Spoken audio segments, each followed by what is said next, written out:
Well, events in Selma, Alabama will kick off today, leading up to the commemoration of the 50th anniversary of the historic day known as Bloody Sunday. WTVM and Steve Crump from our sister station sat down with one of the trailblazers of the civil rights movement, Andrew Young. The former United Nations ambassador and Atlanta mayor gave us some insight on his experience during the Selma marches. Our Cheryl Renee brings us his story. This was after we turned around the second day.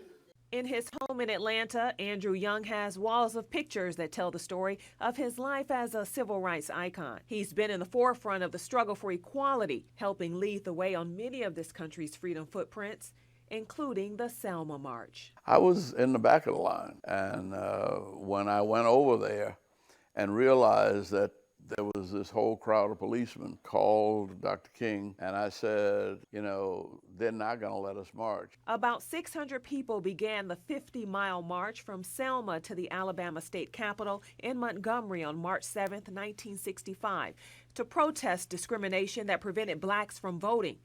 But as the marchers descended to the foot of the Edmund Pettus Bridge, state troopers used brutal force and tear gas to push them back. Those that were falling and hurting, we were trying to get them into the ambulances to get them back to the church. Those who were just suffering from tear gas, they had some towels and things to wipe their face. And now, 50 years later, the Oscar-nominated film Selma is being used as a reminder to all and as an introduction of history to another generation. The march, which became known as Bloody Sunday, moved the nation to pass the landmark Voting Rights Act, which mandated federal oversight over elections in states with histories of discrimination. the passage of the Voting Rights Act was a very important victory. One of many victories he's seen in his lifetime. Born on March 12, 1932 in New Orleans, Young became active in the civil rights movement, working with Dr. Martin Luther King Jr. in the Southern Christian Leadership Conference and Georgia Congressman John Lewis with the SNCC. He helped draw up the Civil Rights Act of 1964 and the Voting Rights Act of 1965. He was with King in Memphis on April 4, 1968, the day of King's assassination. He always said, look, you're going to die. Everybody's going to die.